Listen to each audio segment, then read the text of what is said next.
Hi friends, welcome to Sriyarsha cooking channel. నేను మీ సరిత. ఇవాల్టి మన రెసిపీ వచ్చి ఉక్కు లాంటి బలం కోసం మినపగారెలు. మినపగారెలకు ఎప్పట్లా పిండిని కలపకుండా ఓసారి పిండిని ఇలా కలిపి చేసి చూడండి. ఆయిల్ చాలా చాలా తక్కువగా పడుతుంది కాబట్టి ఎన్ని మినపగారెలు తిన్నా హెల్త్కు చాలా మంచిది. మిగతా పప్పులతో చూస్తే మినపప్పులో హై ప్రోటీన్తో పాటు ఎక్కువ పోషక పదార్థాలు ఉండడం వలన హెల్త్కు చాలా మంచిది. శరీరానికి ఉక్కు లాంటి బలాన్ని ఇస్తుంది కాబట్టి అచ్చంగా ఇలా మినపగుళ్ళతోనే మినపగారెలను ట్రై చేసి చూడండి.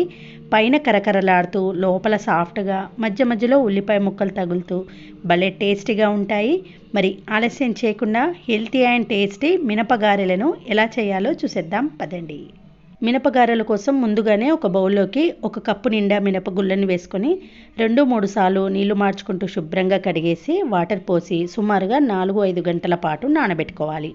4-5 అవర్స్ తర్వాత మినపగుళ్ళ నుండి ఎక్సెస్ వాటర్ వంపేసుకుంటూ మిక్సీ జార్లోకి వేసుకొని ఒక జస్ట్ 2-3 టేబుల్ స్పూన్ల నీళ్ళని వేసుకుంటూ ఇలా గట్టిగా అది కూడా బరకగా గ్రైండ్ చేసుకోవాలి.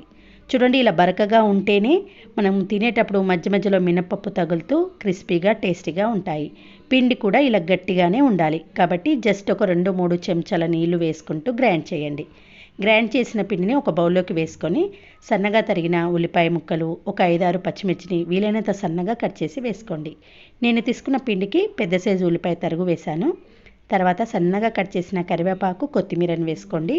1/2 టీ స్పూన్ అల్లం వెల్లుల్లి పేస్ట్, 1 టీ స్పూన్ వరకు సాల్ట్, 1/2 టీ స్పూన్ జీలకర్ర, చిటికెడంత వంట సోడాను వేసి గట్టిగా ఇలా స్క్వీజ్ చేస్తూ పిండిని కలిపితే ఉల్లిపాయ ముక్కల్లోని నీరు బయటకు వచ్చి పిండి కన్సిస్టెన్సీ అనేది ఇలా కొంచెం లూజ్గా అవుతుంది. ఇలా లూజ్గా అవుతుంది కాబట్టి మనము గట్టిగానే గ్రైండ్ చేసుకోవాలి. పిండి రెడీ అయిపోయింది కదా. ఇప్పుడు ఒక పాలిథిన్ పేపర్ను కొద్దిగా ఆయిల్ అప్లై చేసుకుంటూ వీడియోలో చూపిస్తున్నట్టు ఇలా వడల్లాగా వత్తుకోండి. మనం ఎప్పుడు రెగ్యులర్గా చేసుకునే మినప వడలేమో మందంగా ఫ్లఫీగా వచ్చేటట్టు చేసుకుంటాం, కానీ ఈ మినపగారెలు కొంచెం గట్టిగా ఉండాలి కాబట్టి ఆయిల్ చాలా తక్కువగా పట్టాలి కాబట్టి ఇలా సన్నగా స్ప్రెడ్ చేసి మధ్యలో హోల్ పెట్టేసి ఇప్పుడు వేడివేడి నూనెలో వేసేయండి. అయితే గారెలు వేసేటప్పుడు హై ఫ్లేమ్లో పెట్టుకోండి. ఇది ఒక గారె వేసి కొద్దిగా లూజ్ అయిన తర్వాత మరొక వైపు టర్న్ చేయండి. అప్పుడు మరొక గారె వేసుకోండి. 2 వైపులా టర్న్ చేస్తూ మంటను సిమ్లో పెట్టుకుంటూ డీప్ ఫ్రై చేయాలి. ఇవి గట్టిగా ఉంటాయి, కొంచెం మందంగా ఉంటాయి. లోపల వైపుకు పిండి ఉడకాలంటే మంటను సిమ్లో పెట్టుకొని డీప్ ఫ్రై చేయాలి. స్టార్టింగ్ మాత్రం హై ఫ్లేమ్లో పెట్టుకోండి. అలా అయితే ఆయిల్ చాలా తక్కువగా పడుతుంది. చూసారు కదండి, చాలా చాలా తక్కువ నూనెలో ఎన్నో మినపగారెలను ఇలా డీప్ ఫ్రై చేయొచ్చు.